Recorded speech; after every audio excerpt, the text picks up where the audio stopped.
Hey YouTube, what's up? I'm back and I broke a promise. So this is my 2017 Giulia TI Sport, and I said that as a daily driver or daily driven car, I was not going to do anything to this car. But obviously, being a modder or a tuner, uh, I just had to. I couldn't hold off. So what I've done is I've installed the Eurocompulsion V2 intake. I ordered this back in December. It was on back order and it just came in during the week. Today is January 12th, 2018. So I had to wait a little bit for this, but I'm glad I did. The wait was certainly worth it. It's really high quality stuff. But I am having a bit of a difficulty installing this huge air filter that comes in the kit. So let's talk a little bit about the kit. So you do get two sections of hose, shorter section, bigger section, which is your turbo inlet that goes right to your turbo, and then you do retain the stock MAF housing for the sensor. They also do include this black bracket, this black piece, which is just aluminum, unfinished. So what I did is I just kind of sprayed it with some high temperature black paint just to cover it, just to give it a little bit more protection. It is well painted. This is just reflections that you guys are seeing, so it looks kind of nice. Now in the instructions it says that I'm supposed to take this filter, which is huge. I already bent it slightly here, but I'm supposed to take this and put it in as flat as possible and just stick it in there.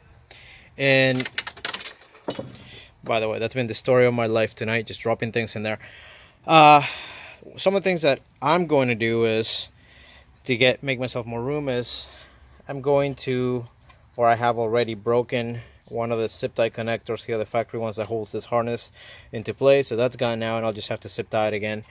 And the other thing is that I'm going to be removing, which is not in the instructions, is this bracket here. This bracket is for the stock filter housing, so I'm just going to do away with that. And that's just going to open up a lot more room here for me to wiggle in this huge monster filter into that. The other thing that you want to keep in mind when you're doing this install is what? Well, make sure that you get some soapy water to get this guy into this hose. It's really tough. It just takes a little bit of patience to get that in, and likewise here to the metal. Now the one thing that I will say for those considering the kit, it's a very high quality kit. The profile, it's very much like the factory one, so it goes from a 3-inch to a smaller diameter right at the turbo inlet. So which I thought it was kind of weird when I saw this hose. I was, wow, this thing is huge, but it does match factory sizing. So the benefit's going to be basically the thermal qualities of the silicone hosing. So this is going to basically keep heat away and should give you more consistent air temperature going into your turbo. So going back to what I was going to say, I noticed that there was a lot of I guess fuss and dirt maybe I guess from the manufacturing process when I received this kit. So my advice is that you take some time and then just kind of clean it with some soap and water, let it dry, and then check for any burrs from some of these fittings. So I did notice that there was a little piece of metal sticking out, a burr essentially from these fittings. So I'm glad I caught that, because it would have been a bad thing if that went into my turbo and then just destroys the blade. So just look it over. Some things like that, maybe it's an isolated incident, it's just only on mine, but that happens from time to time. So it's always good practice to just clean that and keep it nice and I guess be safe about it. I really love the red. It looks a little bit brighter on the video because of the lighting, but it's kind of a dark red, and I think it looks great with the silver car. I do not have red calipers, I have yellow calipers, so I wish that maybe would have been yellow. I don't know, Eurocompulsion, what you think, maybe for next batch of these. I'm really looking forward to try this out and see how the car sounds, and we'll go from there. So just keep those things in mind. And yeah, this is by far the hardest part of the install. Everything else is pretty straightforward. Oh, and one thing that I forgot to mention is, let me just grab that piece from the bag of parts. So this here is the factory ram air inlet, so to speak. So this goes like so in here. Actually goes like this. Oh, it goes like this, right in here, right on top of the crash beam.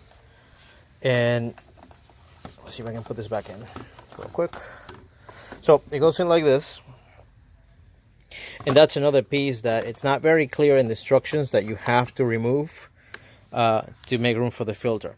What I will probably do is in the upcoming days is trim this out and file it and make it nice and neat, and then do install this back in. So then instead of having a big open area for air to go all crazy, I'm funneling it back to the side of the filter and into the engine bay, and it doesn't dissipate through all over the place where it's not supposed to. So anyway, this is the install. I'm really happy. I can't wait to run the car. It's actually a little bit cooler tonight in Florida than typical, so that's very good turbo weather.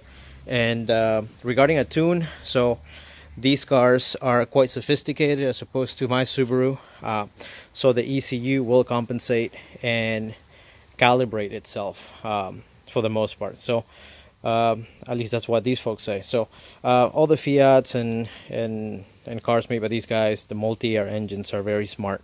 So, and it also has an onboard wideband, so the car pretty much knows or should know that it's getting more air, and thus it should adjust its fuel ratio, both open and closed loop.